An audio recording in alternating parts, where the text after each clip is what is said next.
Ang susunod na programa ay nagpapatuloy dahil sa ating mga partners and supporters ng Greg Durante Ministry.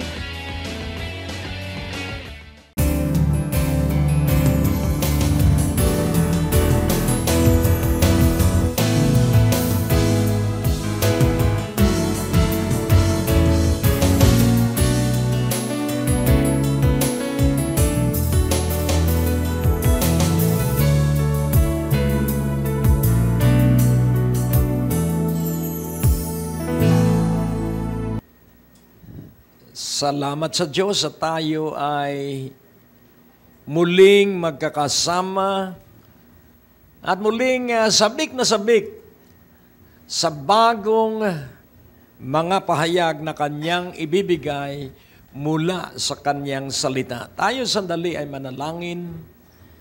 O Diyos aming Ama, wala kang katulad at pambihira ang iyong pagkaama sa amin. Ikaw ay makapangyarihan, lahat ng kapangyarihan ay iyo, sapagkat ikaw ang tanging Diyos. Salamat at sa pangalan ni Jesus, kami ay patuloy na iyong inaalagaan, iniingatan, pinoprotektahan, kaya napakaraming pagpapasalamat na dapat naming ialay sa iyo.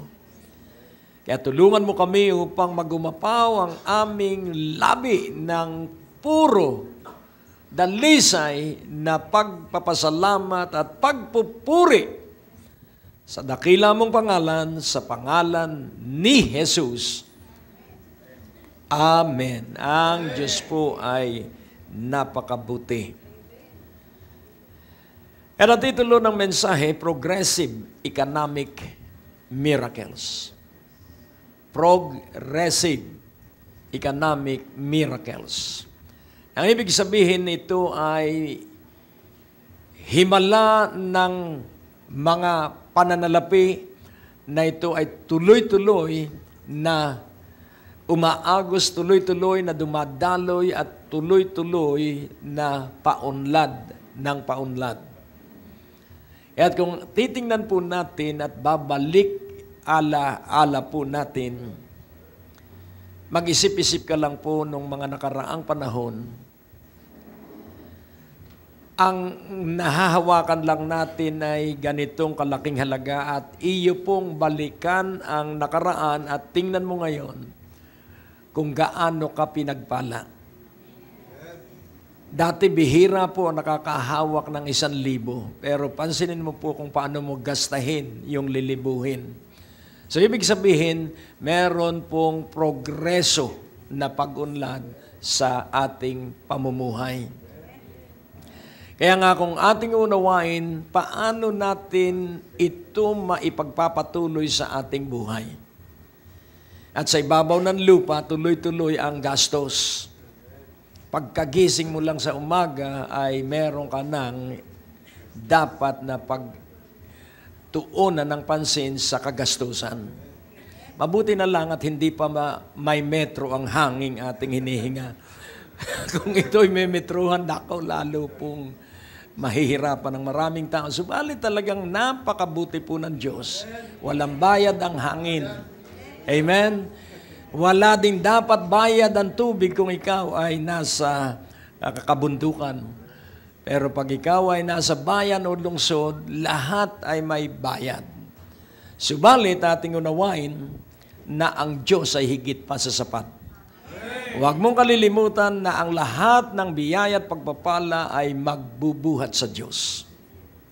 At huwag mong aakalain na ang Diyos ay magkakamali.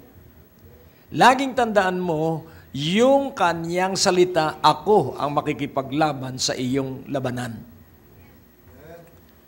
Ngunit, ikaw pa rin ang haharap dun sa labanan. Nais ko lamang pong inyong maunawa ang mabuti yung katotohanan tungkol sa sinabi ng Diyos, ako ang makikipaglaban sa iyo. At pag ito po ay naunawaan mo ngayong sandaling ito, magiging kaiba po ang buhay mo. Tingnan natin ang isang pangyayari sa buhay ng Haring Jehoshaphat. So ang sabi ng Diyos, wala kang gagawin kundi tingnan mo ang aking gagawin na pakikipaglaban para sa inyo.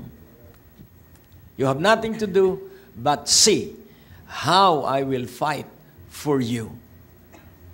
Pero pansinin po natin, hindi po ibig sabihin na ang Diyos ang makikipaglaban ay uupo na lang si Haring Jehoshaphat at ang kanyang mga tauhan sa isang parang at magbabantay na lang sila ng pagkilos ng Diyos. Hindi po. May instruction po ang Diyos. At sa sinabi ng Diyos, ganito ang inyong gagawin, ilagay mo ang isang pangkat mo sa ganitong lugar, ang isang pangkat mo sa ganong lugar, at ibibigay ko sa inyo ang inyong mga kaaway. So paano kikilos ang Diyos? Lalagyan niya ng takot ang mga kaaway ni Jehoshaphat. At ang isang tao pong natatakot, wala pong matinong isipan. Wala pong depensa ang isang taong nasa katatakutan. Kaya mapapansin po natin ang paggawa ng Diyos ay upang yung kasanayan ng mga kawal ni Jehoshaphat, pansinin po natin may training yung kanyang mga kawal. Kaya nga unawain mong mabuti, hindi ibig sabihin na ang Diyos ang magpapala, na ang Diyos ang magpapagaling. Hindi ibig sabihin ay siya mismo ang literal na gagawa ng kanyang mga sinabi. Kailangan pong tayo ay makinig sa instruction of the Lord. Kaya kung atin pong unawain, progressive economic miracles, tingnan po natin ang ating teksto sa 2 Corinthians 9:10. 2 Corinthians 9:10. Now he that ministereth seed to the sower, both minister bread for your food and multiply your seed sown, and increase the fruits of your righteousness. Atin po munang siyasatin ang talatang ito at atin pong tingnan, he that ministereth seed. So, siyang nagdadala ng buto. So, siyang nagbibigay ng buto sa magtatanim. Siya ay nagbibigay ng tinapay para sa inyong pagkain. At pinararami niya ang binhing inyong itinanim at pinauunlad niya ang bunga ng iyong katwiran. Atin pong unawaing mabuti. Kailangang makita mo sa iyong puso at isipan kung ano ang susi ng pinagpalang buhay. Ikaw at ako ay naligtas sa pamamagitan ng biyaya, sa pamamagitan ng pananampalataya. Subalit atin pong unawain na ang buhay po natin ay kailangang tuloy-tuloy na may buhay tayong relasyon ng pakikipag-ibigan sa Diyos. At ang kanyang sinabit itinuro, higit sa lahat, pag sumakita ninyo na kayo'y mapagharian ng Diyos at ng kanyang katwiran, at ang lahat ng kinababaliwan, ang lahat ng kinahuhumalingan ng mga taga-sanlibutan ay idaragdag ko sa inyo. So pansinin po natin, tayo po ay pagpapalain ng Diyos, hindi po dahil sa ating sipag, hindi po dahil sa ating tiyaga, hindi po dahil sa ating paggising ng maaga. Bagamat yun po ay kailangan. Kaya kailangan atin pong unawain na ang ating pagsusumakita na yung paghahari ng Diyos at ng kanyang katwiran. Huwag mo po yung kalilimutan sapagkat yun po ang tampok. Kung tayo mamamatay na ngayon, punta po tayo ng langit. Sigurado po ako. Pero pansinin po natin, maaaring mabuhay tayo ng 90 anyos, pero hindi pa rin nagbabago ang katotohanan, patungo pa rin tayong langit sa kabila ng maaaring ating mga kapalpakan na maaaring magawa. Mga kabiguan na maaaring ating magawa. Subalit nais kong maunawaan mong lagi na ang kaligtasan mo ay tuloy-tuloy at ang taong ligtas ay magpapatuloy na nasa kaligtasan. At ang palatandaan ng kaligtasan, ikaw ay humihingi lagi ng tulong sa Diyos, ikaw ay nakikipag-usap lagi sa Diyos, ikaw ay dumadalangin lagi sa Diyos at nais mo yung kanyang ibig. Kaya nga kung titingnan po natin ang pagsusumakit na mapagharian ng Diyos, ang ibig po sabihin, ipinapahintulot natin siya ang magkontrol ng ating buhay.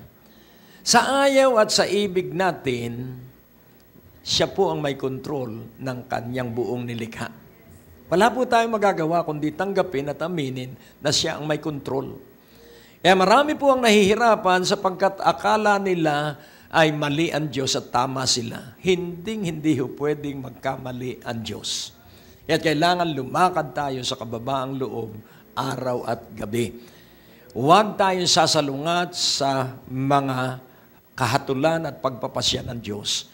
Huwag nating sasalungatin ang mabuting payo ng Diyos na nasa kanyang salita.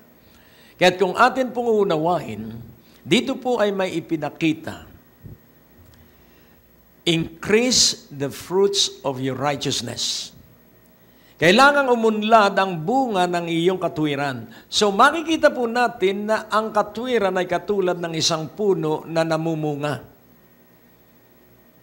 Amen po ba? So, puno na namumunga.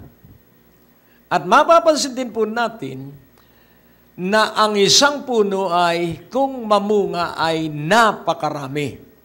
Increase the fruits of your righteousness. Ngayon natin pong unawain ang sabi ng Panginoon, I am the vine, you are the branches. So sino po ang puno? Ang Panginoong Jesus. At ang Panginoong Jesucristo rin ang siyang katwiran ng Diyos. That Jesus is the righteousness of God.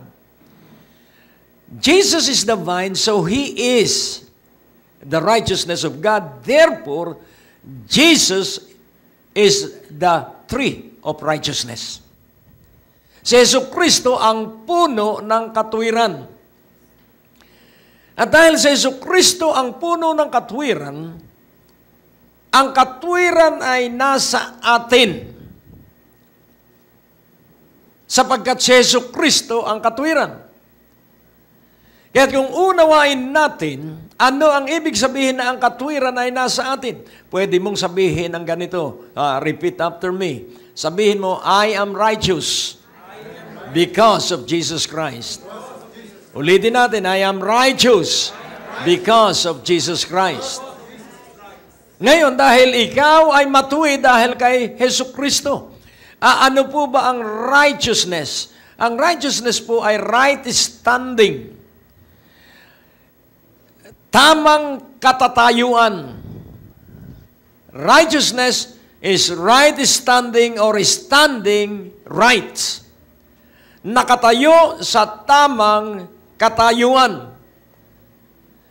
Kaya't kung atin pong unawain lahat ng kailangan natin, hingin man natin o hindi, ay ibibigay sa atin dahil kay Jesus. Amen po ba? Dahil kay Jesus tayo ay naligtas, dahil kay Jesus tayo ay pinagpala, at dahil kay Jesus tayo ay nasa presensya lagi ng Diyos.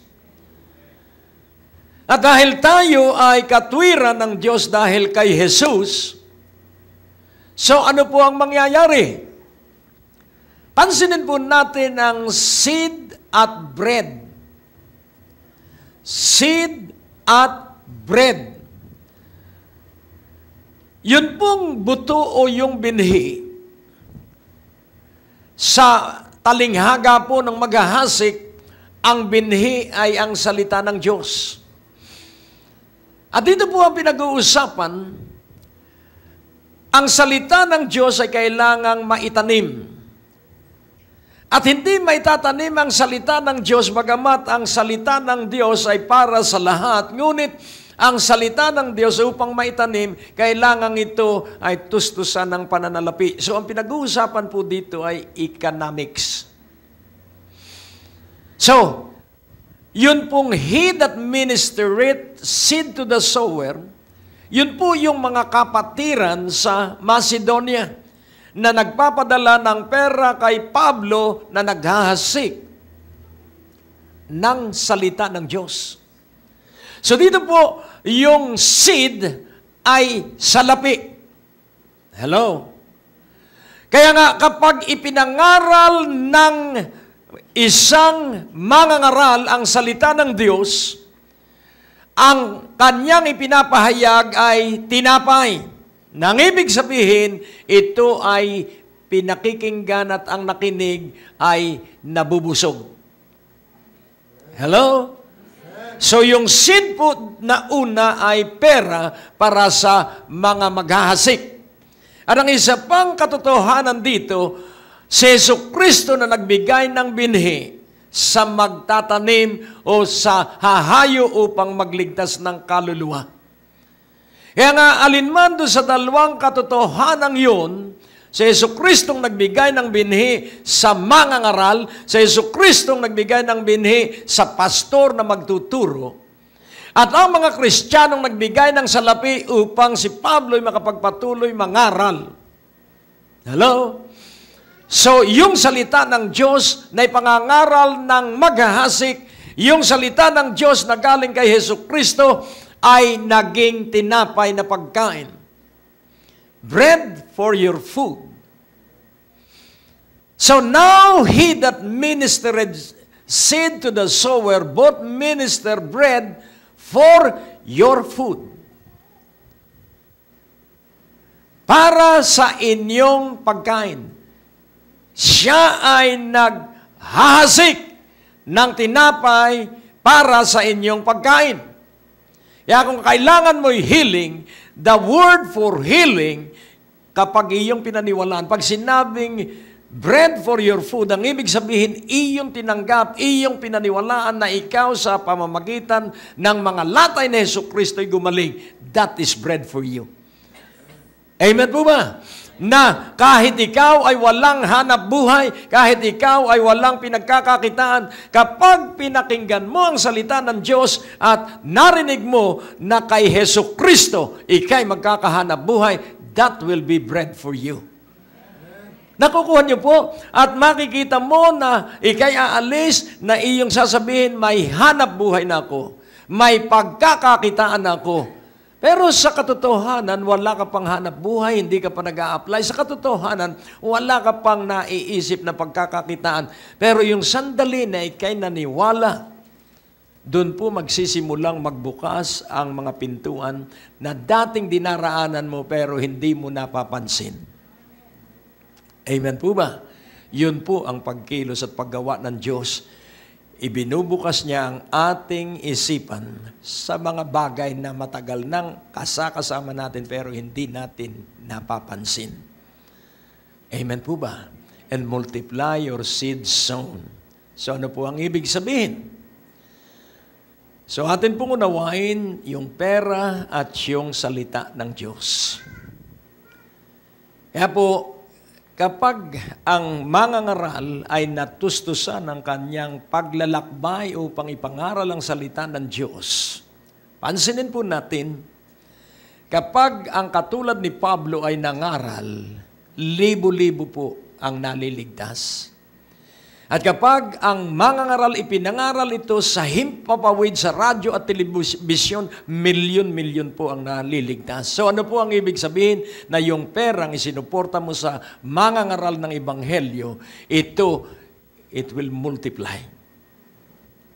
Nakukuha niyo po? Ito po ay darami. Bakit? Bakit darami yung iyong naitanim sa mangangaral at sa pangangaral ng Ebanghelyo? Bakit darami?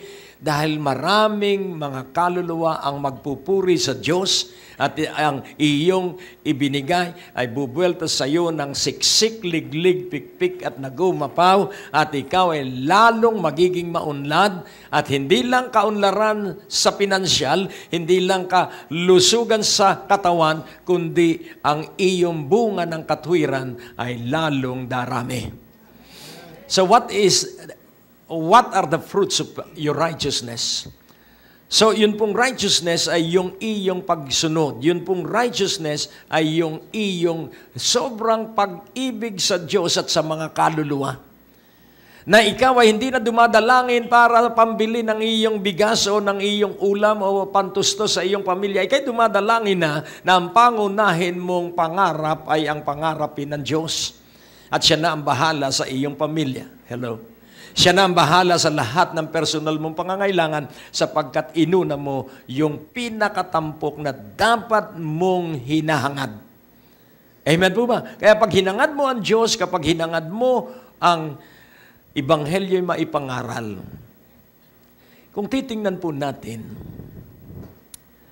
habang tayo sumasamba, alam mo, ang Diyos po'y nangungusap kapag totoo kang sumasamba sa Diyos. Sa Psalms 37 verse 1, ano po ang sabi doon? Nais ko lamang makita ninyo bago ninyo maunawang mabuti ang iyong pinagpala at nakaiinggit na kalagayan mo sa buhay.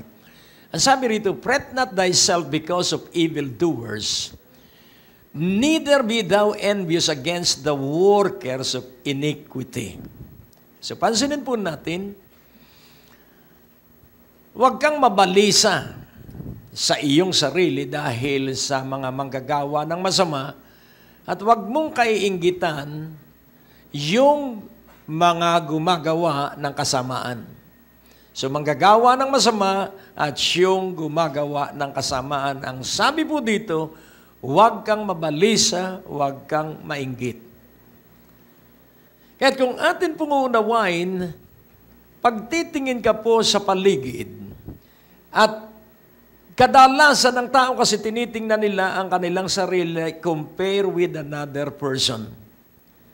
Huwag mong ikukumpara ang iyong sarili sa ibang tao. Amen po ba? Dahil kapag kinumpara mo, bakit siya maganda ang buhay? Bakit siya hindi nagkakasakit? Bakit siya? Manghihina ka po. Sa Proverbs 24:1, maging si Solomon ay nagsabi ng babala, be not thou envious against evil men, neither desire to be with them. So, wag mong kaiinggitan, be not thou envious against evil men, neither desire to be with them. So, pansinin po natin, envious against.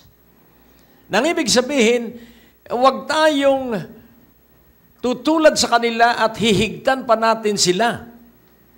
Yun po ay kapag ating tinularan ng masama at pinangarap nating maging higit pa tayo kaysa kanila, malaking kapahamakan po ito. Be not thou envious against evil men, neither desire to be with them. Ngayon, napag-isip-isip ko lang po habang tayo ay sumasamba. Kung masama ang mainggit sa masamang tao, kung masama ang mabalisa sa pagunlad ng isang manggagawa ng kasamaan, naisip ko, hindi kaya napakabuti ng iyong nasahin ay makita na ang katwiran ng Panginoong Hesukristo. Kaya ako'y umuusal ng panalangin, Diyos ko, ako po'y naiinggit sa iyo, Panginoong Jesus. Dahil ikaw ay nabuhay sa ibabaw ng lupa at hindi ka nagkasala. Hello? Ako po'y naiinggit kay Amang Abraham dahil siya po ay napakayaman. Ako po'y naiinggit kay Isaac at kay Jacob dahil sila po ay napakayaman. Si David ay napakayaman. Si Solomon ay napakayaman. So I'm not envious against evil man, but I am envious because of good men.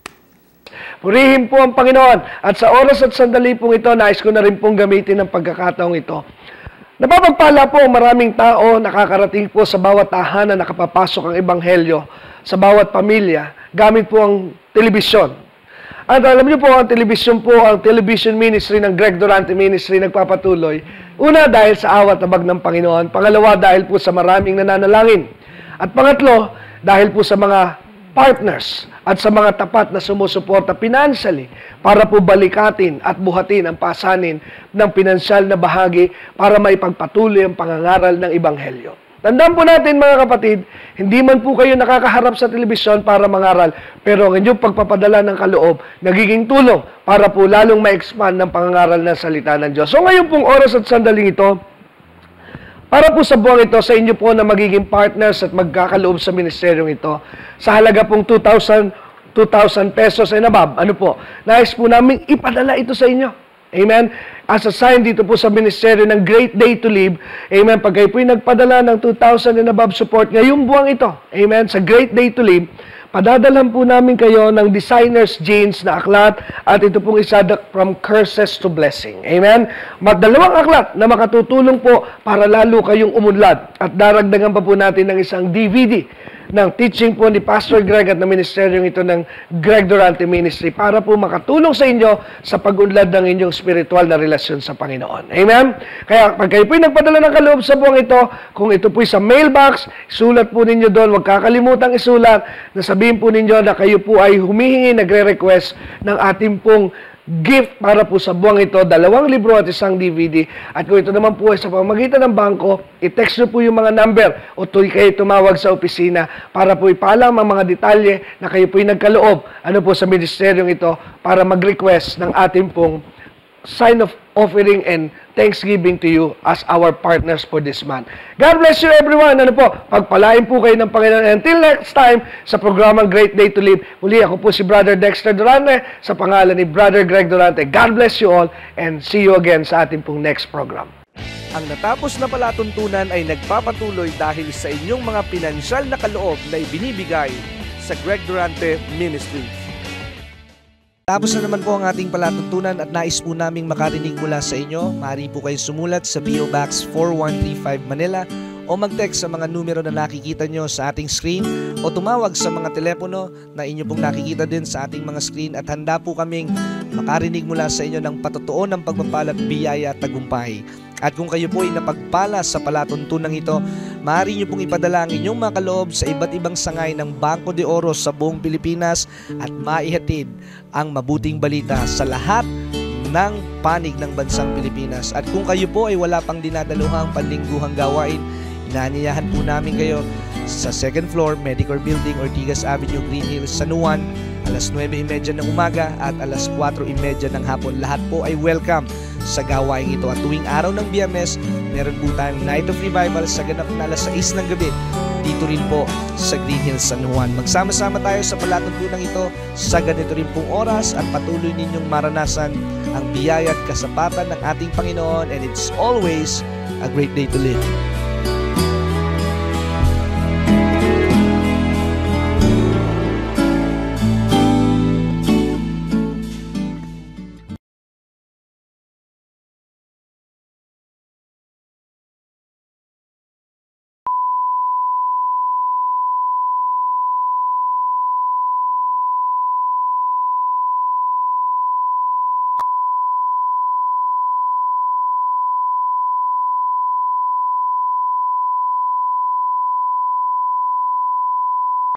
Ang susunod na programa ay nagpapatuloy dahil sa ating mga partners and supporters ng Greg Durante Ministry.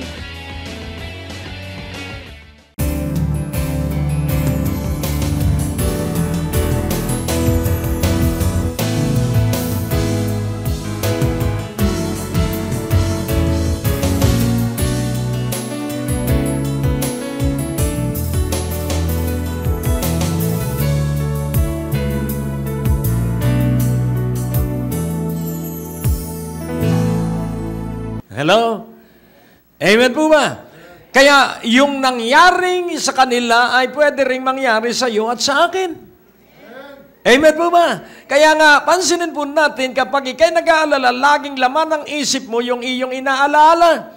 Kaya nga kung ang alalahanin mo ay alalahanin mo ang Panginoon na nabuhay na katulad natin, si Elijah na katulad ng ating kalikasan ay nagtagumpay, ang Panginoon na hindi nagkasala, at ikaw at ako ay pwede ring makagawa nung kanilang ginawa sapagkat iisa ang Diyos na ating pinaglilingkuran. Amen po ba? Kaya magiging laman ng ating isipan, laging tandaan mo, it is not the other person, but it is you. Ating unawain na ang dakilang utos ay ibigin ang Diyos at ibigin ang kapwa katulad ng pag-ibig mo sa iyong sarili. So, ang pag-ibig ng Diyos ay tinanggap natin, ngunit yung pag-ibig ba ng Diyos na yon ay nakapagbibigay sa iyo ng katiwasayan at kapayapaan sa puso at sa isipan? Dahil kung hindi ka nasisiyahan sa pag-ibig ng Diyos, paano mong maiibig ang iba? Kaya't mapapansin natin kapag tayo ay gumagawa ng kawang gawa, ito lang, ako nga, ganito rin eh. Pero kapag ikaw po ay nabubuhay sa pag-ibig ng Diyos, hindi baling ikaw ang magtiis para lamang ikaw ay makatulong sa iyong iniibig. Yun po yung isang katangian ng Panginoong Hesukristo, yung kanya pong sacrificial living as a leader. Ang sacrificial leader po ay handang ipagkaloob niya ang kanyang buhay alang-alang sa kanyang iniibig. Kaya nga po tingnan mong mabuti. Ang bawat isa sa atin ay kailangan sa pagbabago ng daigdig. You are vitally important. Each one of us, we are all vitally important for the changing of the world. Mahalaga ka po sa pagbabago ng daigdig. Kaya nga, pansinin po natin, nung pumili ang Diyos, ang kanyang pinili ay yung mga mangmang. Hindi po yung mga matatalino. Dahil ang mangmang, pag tinuruan, natututo. Ang walang alam kapag tinuruan ay natututo at nagiging mahusay. Kaya nga kung ating unawain po, bawat isa kailangang matanggap mo kung sino ka. Ang projection po ng advertising, ang kanila pong laging ipinoproject, ito ang kutis na kailangan ninyo. Ang mga beauty pageant po ay minomold ang daigdig sa pamagitan ng kanilang pagsasabi, ito ang magagandang babae sa ibabaw ng lupa at ito ang mga matitipunong lalaki pag yung Mr. Universe. So kanilang minomold, ewan ko kung bakit ang Mr. Universe na napakalaki ng muscle ay kaakit-akit, palagay ko hindi. Dahil puro muscle. Pero yun ang minomold nila dahil sa bawat molding kanilang ginagawa, may negosyo doon. Hello? Amen po ba? Kaya kung ang mukha ninyo ay katulad nitong mukha na dinevelop ni, kaya yung mga produkto niya ay bilhin mo para ikaw ay magiging katulad noon. So yun pong lahat ng yun ay self-serving. Para po lamang sa kanilang sariling kaunlaran at kayamanan. Pero hindi po. Ikaw po ay napakaganda kung babae ka. Kung matatanggap mo lang na ikay maganda at hindi mo na kailangang magpaganda pa ng bestida, sapagkat ang sabi ng Panginoon, hindi mo na kailangang magpaganda pa ng polo shirt o ng barong o kung ano man. Ang sabi ng Panginoon, ano ba ang mahalaga? Ang damit na isusuot o ang katawan? Ayun. So ano ba ang mahalaga? Buhay o pagkain?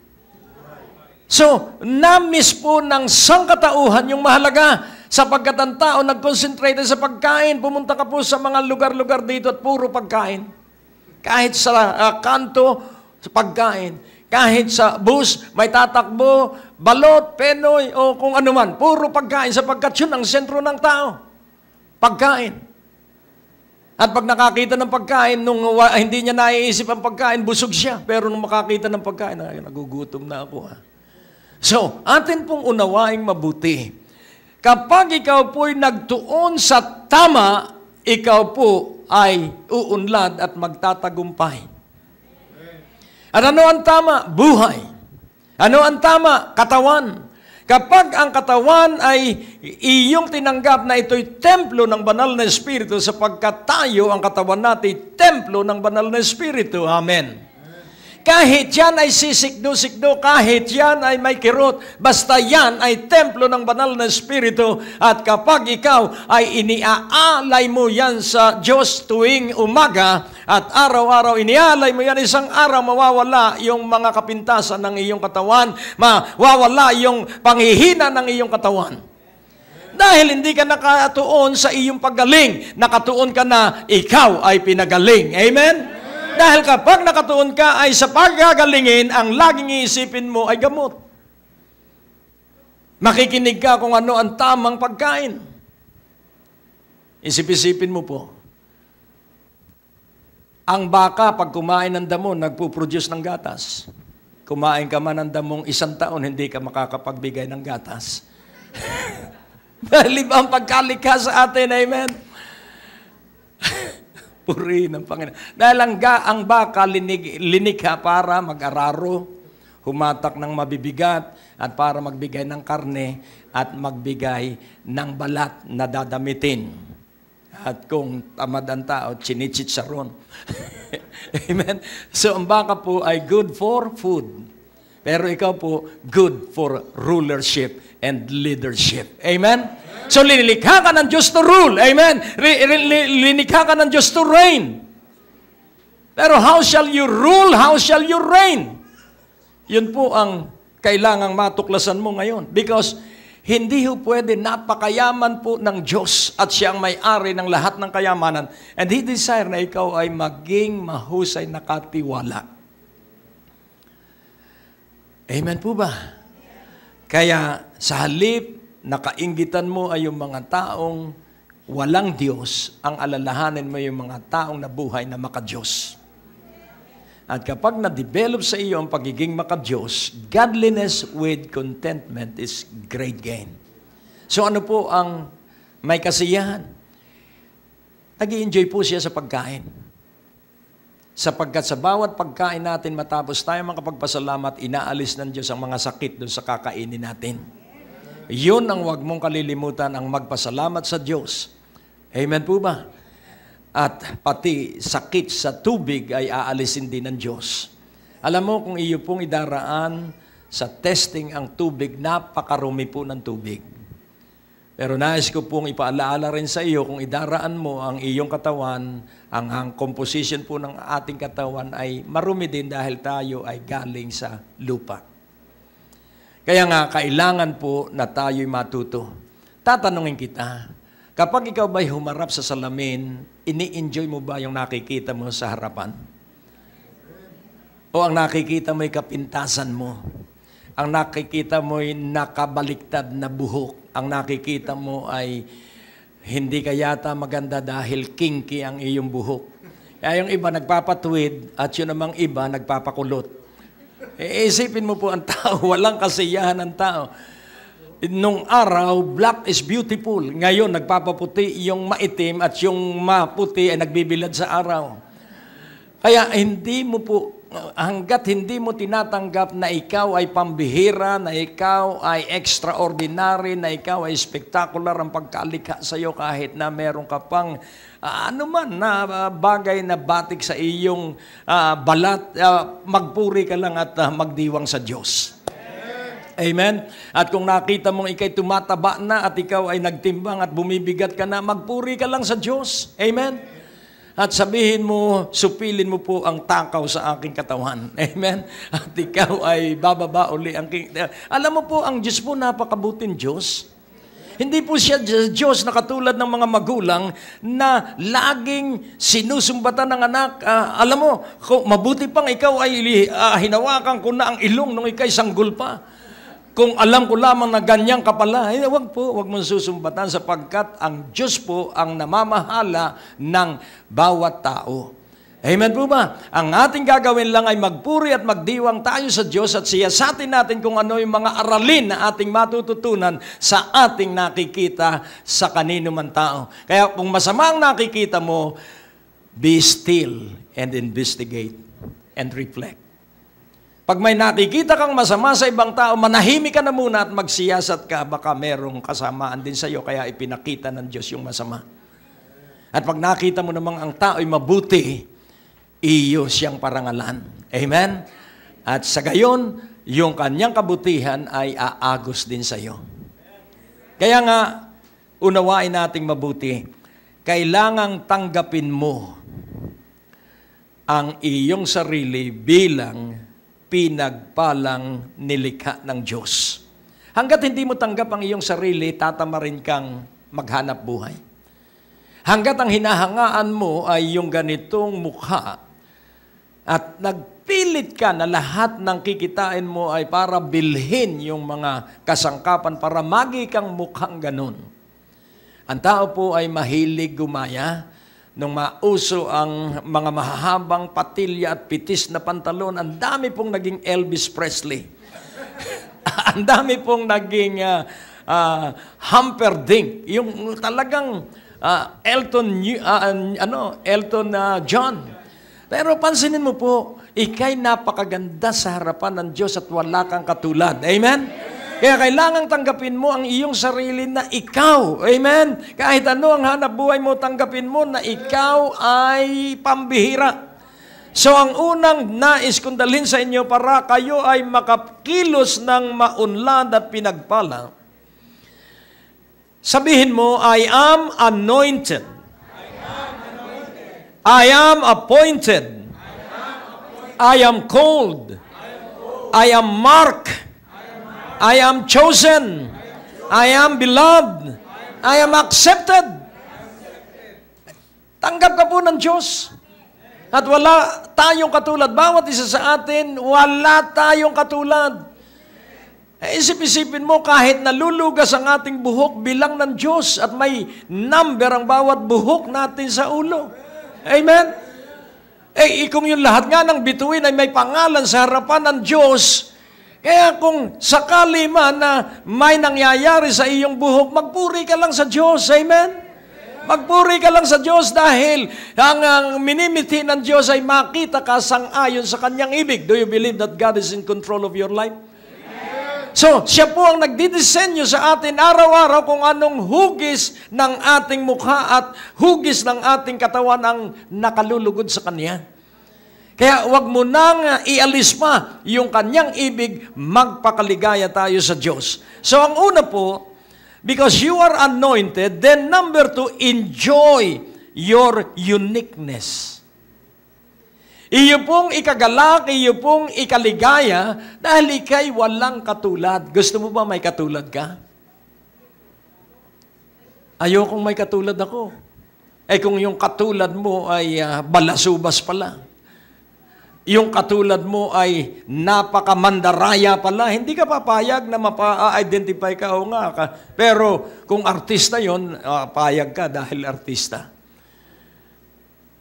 Kaya nga po, I want to remind you that you are unique. Unique. Ibig sabihin, wala ka pong katulad. Mula pa nung ikay maging tao, walang katulad mo sapagkat iisa ka.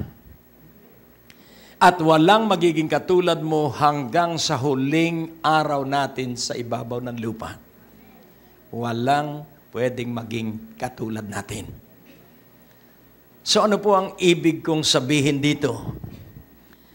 Kapag iyong napagtanto at naunawaan na ikaw sa iyong kalagayan at katayuan ay ikinaliligaya ng Diyos. Hello? Naniniwala ka bang maligaya ang Diyos sa iyo? Sa isa pong pamilya, sino ang mas sinusuportahan ng mga magulang? Ang mga anak na mayaman o ang mga anak na kapos sa kayamanan? At nakapagtataka, kapag ang mga magulang ay tumulong dun sa kapos, naiinggit naman yung mga anak na mayaman. Hindi raw sila mahal. Kaya nga kung titingnan po natin, kapag hindi po ang Diyos ang pangunahin sa atin, ma-out of balance po. Dahil kung may 5 kang anak, may 5 kang dapat na suriin at pag-aralan sapagkat hindi ho pwedeng pantay-pantay ang iyong pagtingin. Ang isang matalinong magulang ay masusing pinag-aaralan kung paano siya makikipag-relate sa bawat anak niya. May anak na matampuhin, pero ang isang matalinong magulang, kanyang sisikaping magtagumpay siya sa pagtatampo. May anak na mainggitin at gusto ay laging saya ng kanyang nanay. Kaya ang nanay ay dapat kumilos upang siya ay alisin sa lubhang pagtitiwala sa kanya. Sapagkat napakahirap po ng mama's boy. Ano po, unang gabi pa lang, mamaya muna mahal at kay mami muna ako kikis. Magseselos ngayon yung babae. Kaya kailangan ang ina, kapag masyadong malapit sa kanyang anak, kanyang dahan-dahang, ito'y tuturuan na mabuhay na sa Diyos nagtitiwala. Kaya nga po tayo'y naririto, ako ay ama, kayo ay ina, at ang layunin natin ay lumikha ng mga tao na makatayo sila sa sarili nilang uniqueness. We are to inspire, to encourage, to motivate them to live their uniqueness and encourage them to accept who they are. Amen po ba? Na sila ay mahamon natin at mapalakas ang loob na tanggapin nila na sila ay mahal mo maging sino man sila. At yan po ang Diyos. Higit pa ang pag-ibig ng Diyos sapagkat ang sabi nga ni David, kung kami ay tutukuyin mo. If you relate with us based on your holiness, who can live in your sight? Kung kami ay tatratuhin mo ayon sa iyong kabanalan, paano kami mabubuhay? Please, in your anger, remember mercy. Sa iyong galit, alalahanin mo ang iyong awa sapagkat may mga pagkakataon na tayo ay mahina, may mga pagkakataon na tayo ay nagkakasala, may mga pagkakataon na tayo ay nakapagsisinungaling. Pero huwag mong kalilimutan, mahal ka pa rin ng Diyos sa panahong yon. Amen po ba? Because it is not according to our frailties, hindi dahil sa ating kahinaan, kundi dahil sa walang hanggan niyang pag-ibig.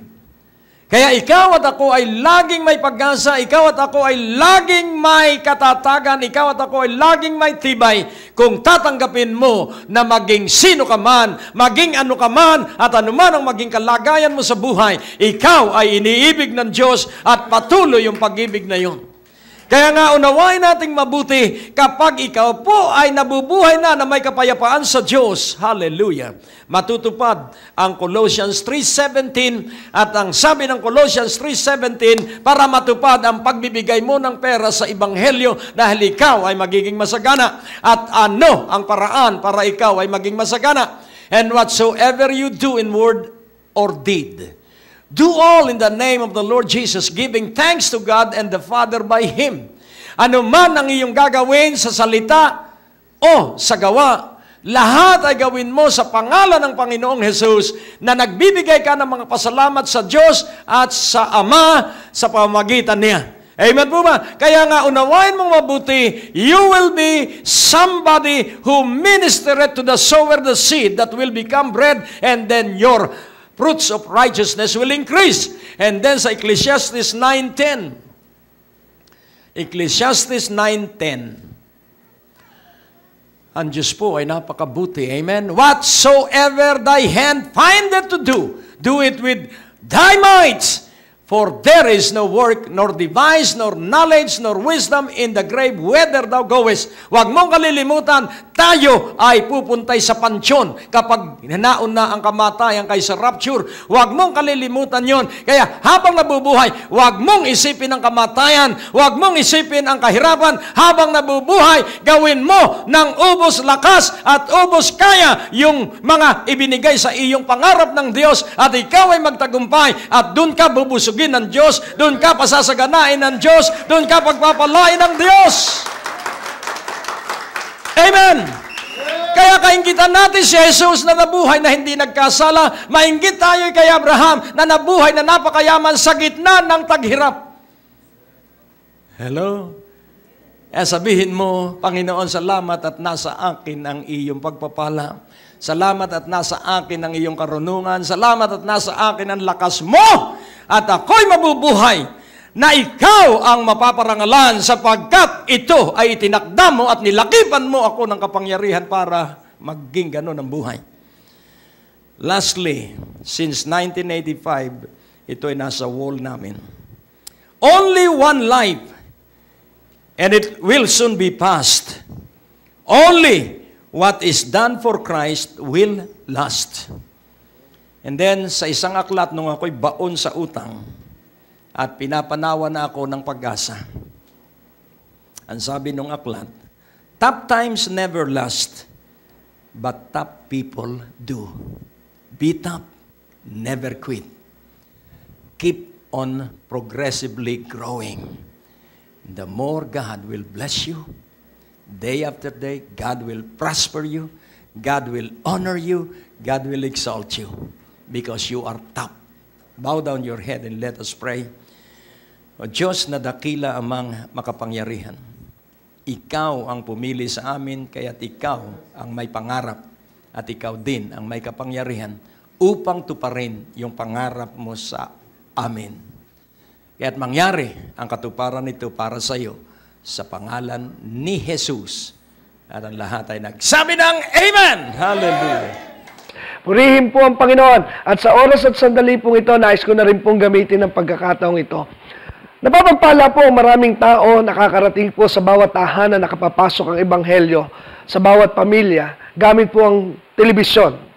At alam niyo po, ang telebisyon po, ang television ministry ng Greg Durante Ministry nagpapatuloy. Una, dahil sa awat abag ng Panginoon. Pangalawa, dahil po sa maraming nananalangin.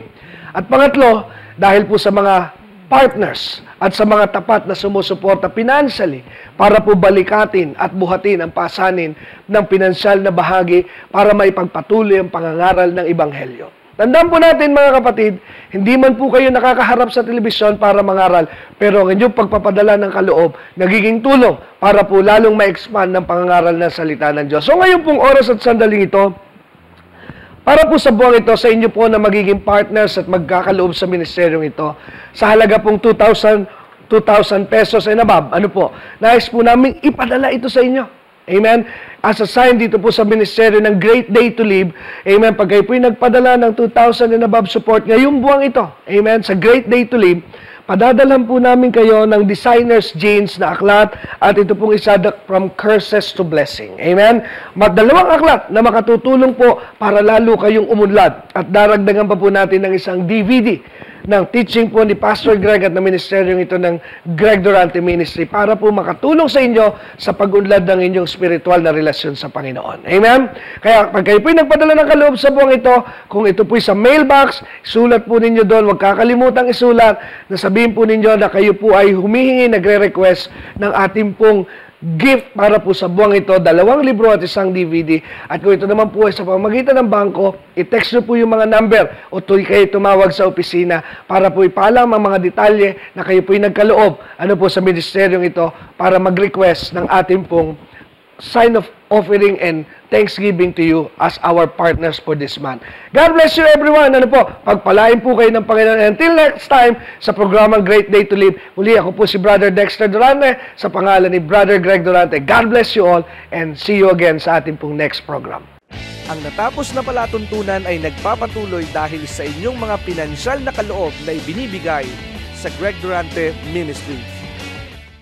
Tapos na naman po ang ating palatuntunan at nais po naming makarinig mula sa inyo. Maaari po kayo sumulat sa PO Box 4135 Manila o mag-text sa mga numero na nakikita nyo sa ating screen o tumawag sa mga telepono na inyo pong nakikita din sa ating mga screen at handa po kaming makarinig mula sa inyo ng patotoo ng pagpapala at biyaya at tagumpay. At kung kayo po ay napagpala sa palatuntunan ito, maaari nyo pong ipadala ang inyong mga kaloob sa iba't ibang sangay ng Bangko de Oro sa buong Pilipinas at maihatid ang mabuting balita sa lahat ng panig ng bansang Pilipinas. At kung kayo po ay wala pang dinadaluhang panlingguhang gawain, inaanyayahan po namin kayo sa 2nd floor, Medicare Building, Ortigas Avenue, Green Hills, San Juan, alas 9:30 ng umaga at alas 4:30 ng hapon. Lahat po ay welcome sa gawain ito. At tuwing araw ng Biyernes, meron po tayong Night of Revival sa ganap na alas 6 ng gabi dito rin po sa Green Hills, San Juan. Magsama-sama tayo sa palatuntunan ito sa ganito rin pong oras at patuloy ninyong maranasan ang biyaya at kasapatan ng ating Panginoon, and it's always a great day to live.